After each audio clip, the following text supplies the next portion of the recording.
Salve, salve galera! Sejam bem-vindos para mais um Tributologia e esse é o programa de número 58, gravado no dia 27 de setembro de 2020.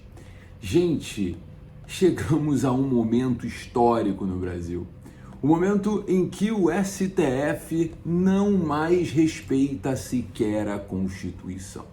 É isso mesmo, no Tributologia de hoje nós vamos abordar a decisão do STF que por 6-4 concluiu que a emenda constitucional 33 não retirou do nosso ordenamento jurídico as contribuições para o Sistema S. Eu confesso que esse julgado era um dos julgados que eu tinha na minha cabeça como mais certos. Afinal de contas, a discussão ela é muito simples no caso concreto, porque a emenda constitucional 33, ao alterar a redação do artigo 149 da Constituição, deixou claro qual é a base de cálculo do tributo, mas efetivamente o STF deu um jeito de julgar de forma diversa daquilo que deveria. Portanto, muito me preocupa essa decisão do STF e o que vem depois. Então, gente, preste bem atenção. No Tributologia de hoje, vamos tratar da ação apresentada em 2009 pela Fiação São Bento S.A., que gerou o recurso extraordinário 603624, que o STF julgou nessa semana e, para desespero da nação, reconheceu o que era irreconhecível. Bom, vamos ao caso concreto em si. A discussão envolve basicamente a emenda constitucional 33 de 2001, que alterou o artigo 149, parágrafo 2º da Constituição. Artigo 149, parágrafo 2º da Constituição. O ponto em discussão é exatamente a redação que foi dada ao parágrafo 2º quando trata da base de cálculo das contribuições. O artigo 149 da Constituição, ele traz as contribuições especiais, tributos caracterizados pela sua destinação. Tributos esses, que têm como característica principal a sua finalidade. E o STF já disse, inclusive, que isso, ao fazer com que esses tributos mais pareçam com impostos, isso não faz com que esses tributos sejam inconstitucionais. Enfim, não vou entrar aqui na seara das contribuições especiais de um modo geral, senão a gente ficaria 3 horas falando sobre o assunto. Mas o parágrafo 2º do artigo 149 diz que as contribuições sociais e intervenção no domínio econômico, de que trata o caput desse artigo, ou seja, as contribuições especiais, elas, diz o inciso 3, poderão ter alíquotas. A linha A, ad valorem, tendo por base o faturamento, a receita bruta ou o valor da operação e, no caso da importação, o valor aduaneiro. A linha B, alíquotas específicas, tendo por base a unidade de medida adotada. O ponto aqui é exatamente esse. Quando o parágrafo 2º, inciso 3, trazido pela emenda constitucional 33 de 2001, diz que poderão ter alíquotas diferentes, o contribuinte ingressa então com a ação dizendo que a base de cálculo é fixa, dizendo que a base de cálculo ela tem que ser o faturamento, a receita bruta ou o valor da operação. Vamos ler novamente para que a interpretação fique mais simples, mais clara. O artigo 149, parágrafo 2º, então, vou ler o parágrafo 2º e vamos lá para os incisos. As contribuições sociais e de intervenção no domínio econômico, portanto, as contribuições para o Sistema S, que são contribuições sociais gerais, elas entram nesse conceito, então as contribuições sociais e de intervenção no domínio econômico, de que trata esse artigo, inciso 3, poderão ter alíquotas, não vou ler o resto, vou ler só o início dos incisos, alíquotas ad valorem e específica. O poderão, a faculdade, ela se aplica somente às alíquotas. As alíquotas que podem ser ad valorem ou específicas.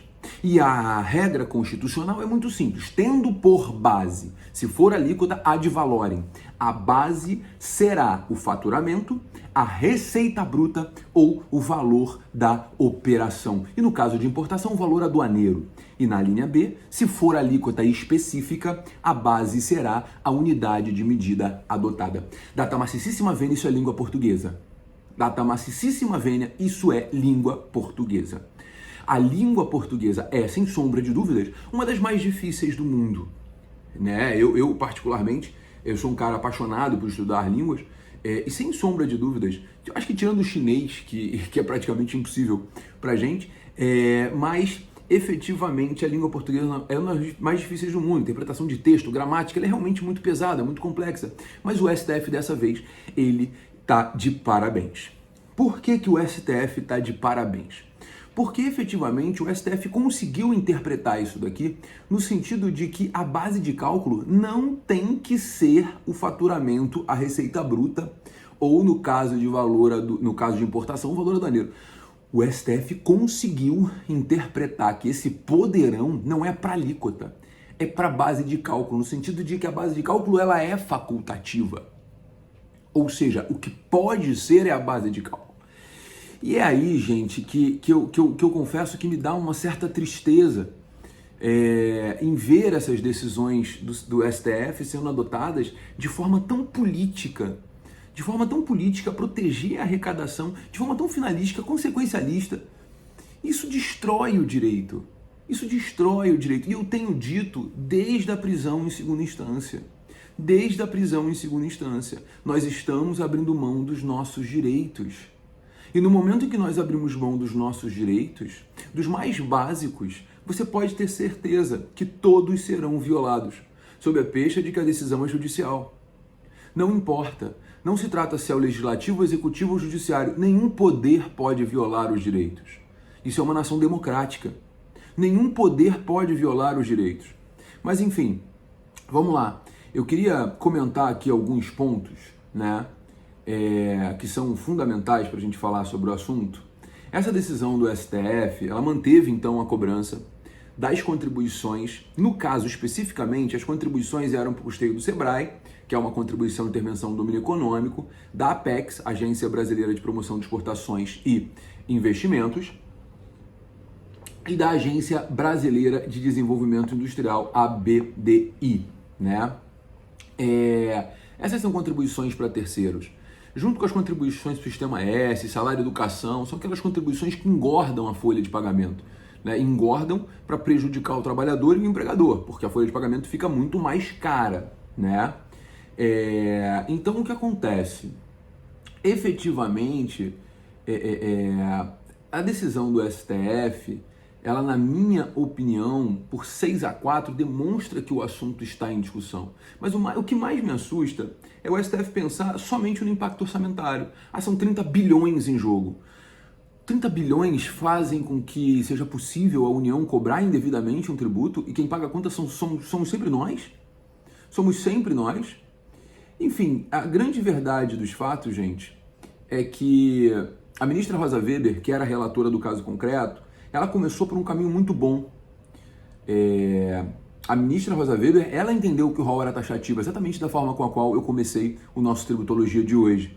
Ela apontou que as bases de cálculo eram possíveis, as alíquotas possíveis, restringindo o legislador. Então, para a ministra Rosa Weber, o que você podia ter era uma alíquota ad valorem ou específica e a base de cálculo definida pela Constituição.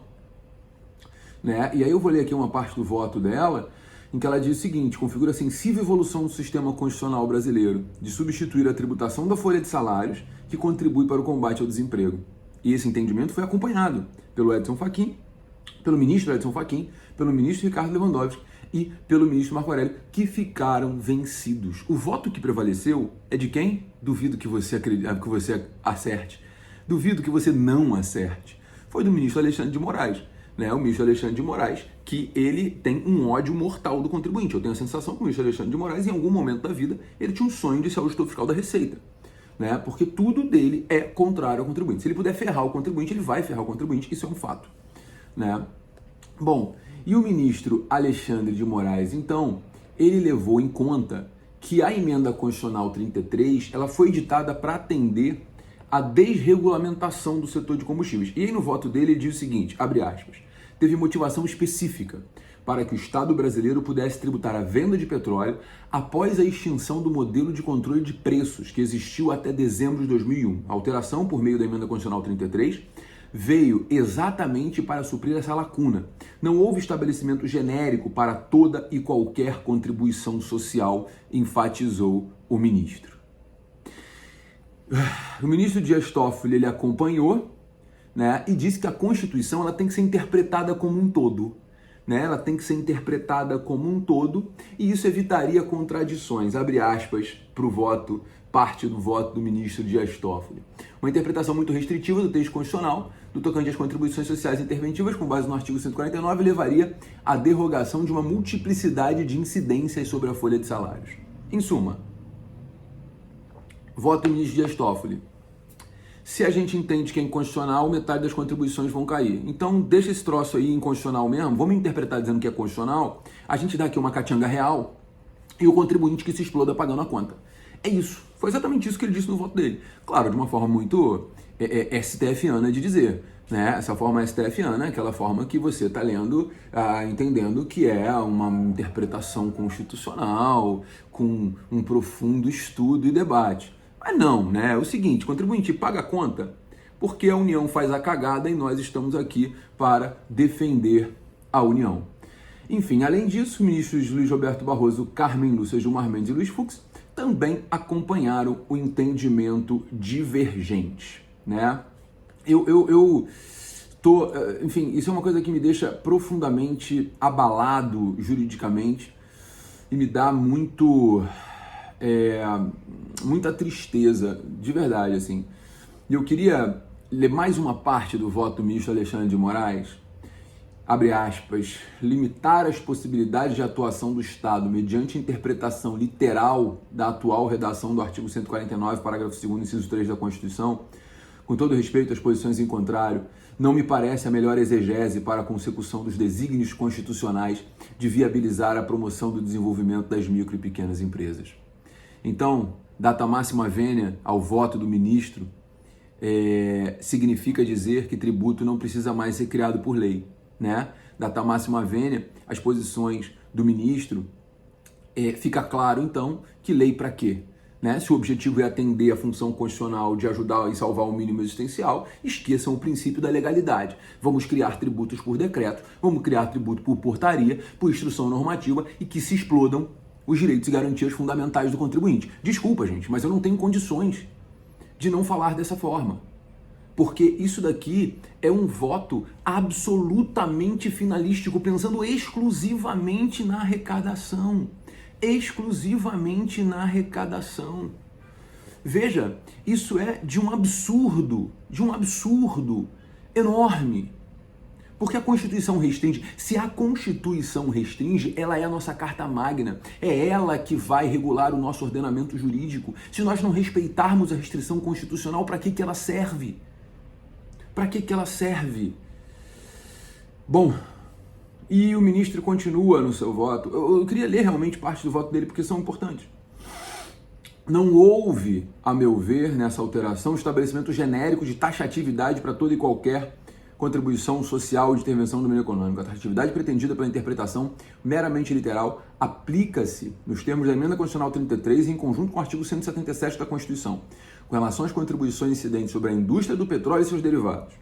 Porém, para as CIDs e as contribuições em geral, entre as quais SEBRAE, APEX e a BDI, manteve a mera exemplificação, não esgotando todas as possibilidades legislativas. Em outras palavras, nessas hipóteses, o elenco não é taxativo.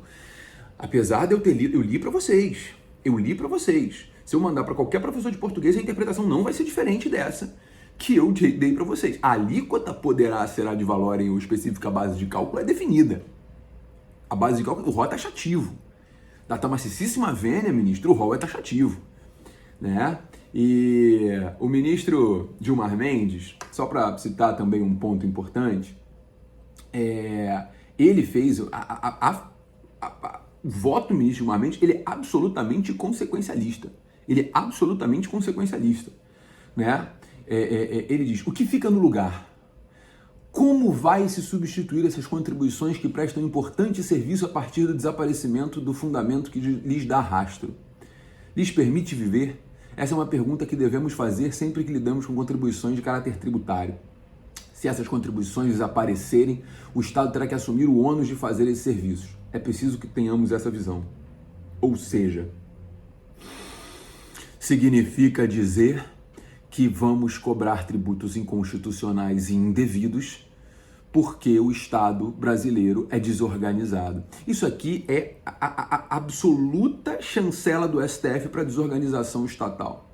E o ministro Luiz Fux foi no mesmo caminho, Estamos vivendo um momento em que é preciso manter o status quo do desenvolvimento econômico. Hoje, mais do que nunca, é preciso que se faça uma interpretação consequencialista. E neste particular, é deveras producente o questionamento do que vai ficar no lugar.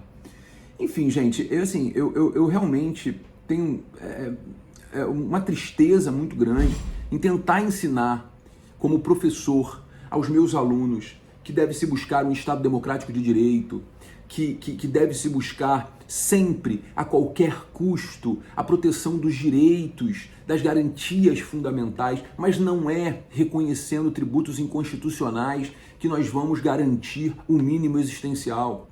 Não é dessa forma. Por quê? Porque a folha de pagamento continua onerada. Se a folha de pagamento continua onerada, e eu estou falando dessas contribuições do Sistema S, elas chegam a 5,8%. 5,8% sobre as remunerações pagas ao trabalhador. Dinheiro esse que não volta para o trabalhador. Isso sabe o que significa? Folha mais cara? Emprego informal. Emprego sem carteira assinada, sem INSS, sem direito à aposentadoria. Isso tudo que o STF está defendendo aí, vai para onde? Vai para o Sistema S. Gabriel, mas o Sistema S é maravilhoso, pode até ser. Mas não precisa de tanto dinheiro. Tem que ser reestruturado. E cadê? E cadê o ministro Paulo Guedes no início do governo que disse que ia meter a faca no Sistema S? Até agora, nada foi feito. E escândalos rolam no Sistema S pelo Brasil. Mas eu não vou entrar de novo no argumento consequencialista como entrou o STF, porque não me faz diferença. Quem tem que fiscalizar isso é a Polícia Federal. Eu estou falando de matéria tributária. Não pode haver um tributo inconstitucional sob o argumento de que há necessidade de arrecadação. Isso não é uma ditadura. Nós vivemos numa democracia. É na ditadura que se cobra tributo indevido, inconstitucional, absurdo, acachapante. É lá para poder manter um Estado ditatorial e unilateral. Aqui não, aqui é uma democracia. Esse país ainda é uma democracia. E o argumento de cobrar tributos inconstitucionais porque há necessidade de arrecadação é, no mínimo, assustador. No mínimo. E eu realmente gostaria que todos os tributaristas, todos os operadores do direito tivessem esse mínimo de sentimento. Porque nós não podemos cruzar os nossos braços. Não podemos aceitar esse tipo de argumento do STF. A gente precisa produzir artigos, falar, porque isso é uma democracia. Mas, Gabriel, então acabou? Gabriel, acabou? Eu comprei o seu curso de tese, essa tese não serve mais para nada, Gabriel? Bom, a tese da inconstitucionalidade do Sistema S não serve mais para nada. Porém, a gente vai então partir para a decisão do STJ. Porque o STJ, em fevereiro desse ano, de 2020, julgou o RESP 1570980, anota aí, 1570980, e desde esse RESP, todos os tribunais têm dado decisões favoráveis, principalmente São Paulo e Minas. Tá? Rio de Janeiro, aqui no TRF2 a gente perde tudo. Mas vai levar para o STJ e vai levar porque o STJ já entendeu isso. O STJ entendeu que há um teto para as contribuições para o Sistema S. Há um teto para as contribuições para o Sistema S. Depois pegue e lê o RESP 1570980.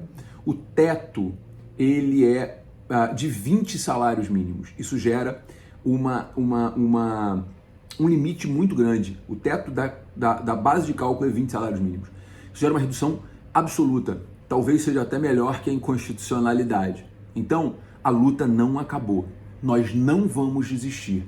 A inconstitucionalidade não pode perdurar. E essa formação do STF vai deixar de existir. Em algum momento, a gente vai ter o direito de rediscutir esse assunto e trazer a democracia tributária, porque é isso que falta no Brasil, democracia tributária. Nós não temos isso, então devemos lutar. Então vamos para a aplicação do teto? Vamos embora? Pega o RESP lá do STJ, o RESP número 1570980 e não desista, a luta não acabou.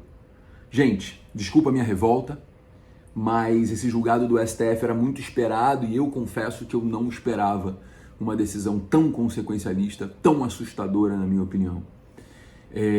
Precisamos realmente lutar academicamente, produzir artigos, produzir seminários, debater o assunto e levar essa discussão novamente ao judiciário, levar novamente ao STF, buscar uma alteração de jurisprudência e, enquanto isso, no mínimo aplicar o teto. No mínimo, aplicar o teto. Muito obrigado. Muito obrigado pelo Tributologia de hoje, que foi muito mais um desabafo do que efetivamente um programa técnico. Eu queria agradecer as mensagens que eu tenho recebido, muita gente pedindo para abordar vários assuntos, mas o STF não para, então tem muitos assuntos que têm que ser abordados ainda.